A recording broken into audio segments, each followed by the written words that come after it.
You're not ready for what Stranger Things Season 5 is about to unleash. From the very first frame, this season hits differently. It's darker, stranger, and more twisted than ever before. And with episodes 1 through 4, we've already seen massive Easter eggs, fan theories confirmed, and shocking twists that change everything we thought we knew. If you're new to the channel, I'll be covering every episode this season. Volume 2 will be dropping on Christmas Day, and the finale on New Year's Eve. So hit that subscribe button because you don't want to miss any of this. The first episode is called The Crawl, a title loaded with Dungeons and Dragons references. For fans of the show, that name isn't just a nod, it's a signal. Hopper and the gang have been conducting their Vecna hunts, what they've called dungeon crawls, and yes, the D&D structure continues to provide the framework for the entire season.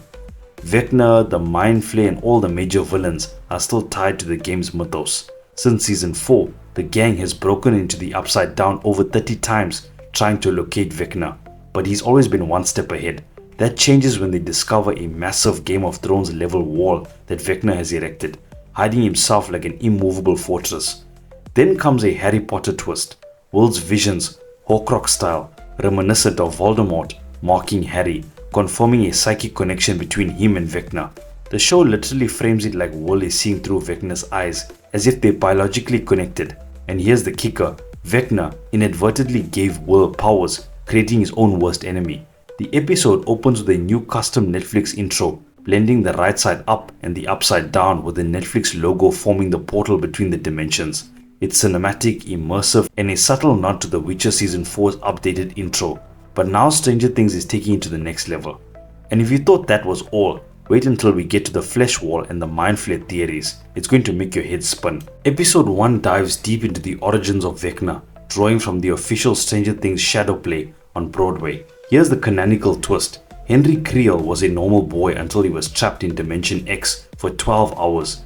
When he returned, he had powers, and the Mind Flayer may have been manipulating him all along. The Harry Potter analogies continue. Just as Harry struggles with his connection to Voldemort, Henry struggles with the Mind Flayer. Fans are already theorizing, could the Mind Flayer be the true final boss? Nothing's confirmed, but the setup is strong. Jumping to the present, Holly Wheeler becomes the new target, mirroring what happened to Will in season 1. She sees Henry Creel as an imaginary friend, not realizing it's actually Vecna. Eventually, he lures her into his mind palace inside the flesh wall, a place where he's trapped memories and victims.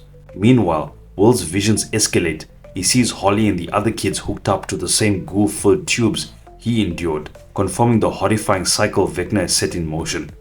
And just when you think you've processed that, we find out the gang has been living together in a military-style quarantine, setting up the chaos for the dungeon crawl. The town has adapted. Everyone except Hopper is living under one roof at Mike and Nancy's. Crowded, tense, and often funny.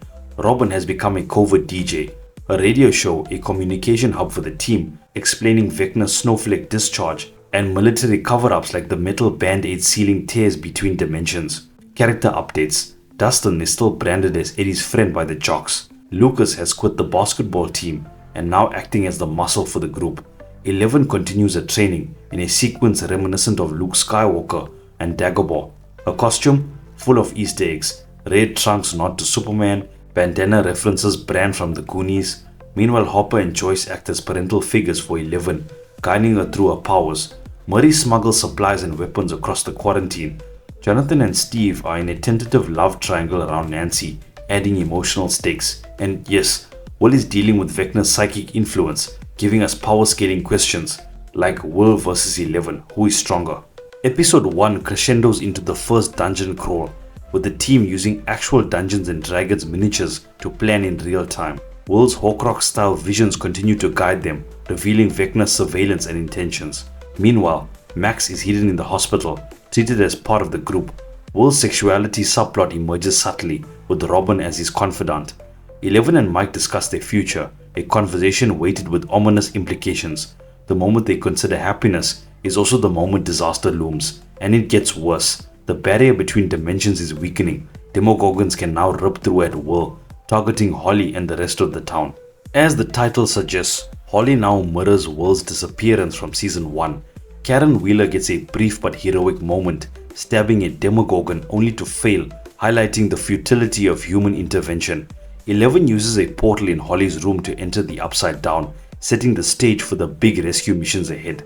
Meanwhile, Joyce calls herself the Dungeon Master, blending comedy, Back to the Future references, and tactical intelligence to coordinate the group. Hopper confronts military officers with Vietnam War references, blending horror and 80s nostalgia. 11 attempts to infiltrate Dr. K's domain inside the Upside Down, only to run into her sister Callie, finally paying off a long-standing story thread from Season 2.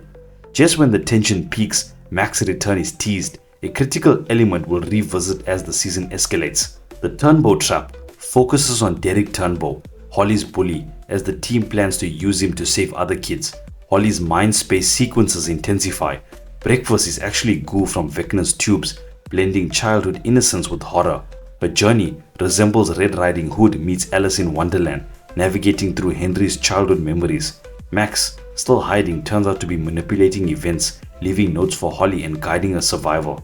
The sequence also draws from Wrinkle in Time, Einstein-Rosen bridges, and hints at potential time manipulation, though technically it's memory jumping, not true time travel. The Upside Down's instability creates a tense ticking clock. Meanwhile, the humor persists. Will mocks his bowl cut, Erica lays traps like Home Alone, and the 80s references are everywhere. Care Bears, Inspector Gadget, Pee-wee's Big Adventure. Episode 4 is where Will's powers fully manifest. He is now a sorcerer, controlling Demogorgons and connecting psychically with the Upside Down army, mirroring Vecna's abilities. Another Harry Potter Horcrux callback. Vecna inadvertently empowered his own nemesis.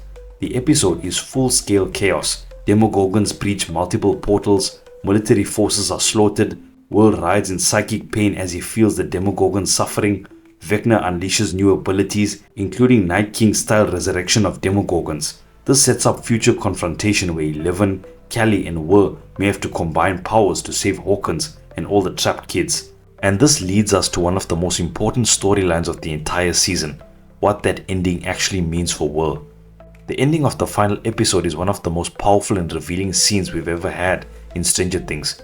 Not only does it confirm one of the biggest theories of all, that Will was essentially this generation's Henry Creel, but it also reveals that Will possesses powers just like 11. She's no longer the only one in the group who gets those nosebleeds. Vecna has always targeted the kids of Hawkins because he viewed them as weak in both body and mind. More importantly, he believed they could be easily broken, reshaped, controlled. To him, the kids represented blank canvases. He could rebuild the world through kids, untouched by the darkness that he felt tormented him in his youth. That's exactly why Holly Wheeler was taken, and we saw how effortlessly Henry manipulated her simply by posing as Mr. Whatsit, a name he clearly invented on the spot. It just shows how gullible a child's mind can be. When Vecna arrived in the military base, after annihilating everyone in his path in the most brutal, gruesome ways, he dragged Will toward him and laid everything bare. And honestly, the moment he stuck his hand straight through the guy's head, it was so disgusting, but such a boss move. That's when Vecna revealed he chose the kids because of Will. He was the first child that Vecna ever broke, and he broke so easily. Across the entire series, Will has always been the character who felt uncomfortable in his own skin, never fully confident, never truly sure where he fit into the group. But after talking with Robin in this episode, he finally understands that the only way anyone can move forward in life is by figuring out what makes them happy within themselves. And that realization is what sparks something inside him. The Demogorgons were seconds away from killing everyone he loves. Will wasn't going to let that happen. The moment of emotional clarity, finally being ready to be fully unapologetically himself, is what pushes him over the threshold, combined with his strong, undeniable connection to the hive mind, shown in the opening minutes of the season. And again, when we saw him literally viewing the world through Demogorgon and Vecna's perspectives, Will activates powers he didn't even know he had. That's why Mike questioned if Will was controlling them back when the Demogorgon hesitated before attacking Joyce, and now we know why, because Will was controlling them.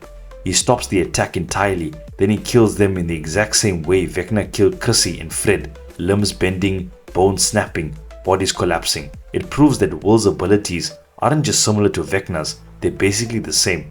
This moment confirms that Will is just as deeply connected to the Upside Down as Vecna is, and even though he was broken once before, that's never happening again. There are callbacks to Season 2, the now memories Will used to fear. Those aren't nightmares, they were glimpses into the hive mind, and when the hive mind burned the season, he reacted the same way. now he fully embraces his powers. It feels like he'll be able to tap into the hive mind on a whole new level, searching for the secret lair Vecna never wanted him to see, the place where Vecna has been recovering, and where he's hiding the kids he's taken. And with Will stepping into this new role, the power balance in Hawkins has shifted forever. In these first 4 episodes, Will is confirmed to have powers, validating long-running fan theories. The Flesh Wall, Mind Flayer origins, and Henry Creel's memories are central to this season's conflict. Multiple character arcs, relationships, and subplots are being set up for Volume 2, dropping on Christmas. Who is the most powerful now, 11 or Will? That debate alone will dominate fan discussions until Volume 2 drops.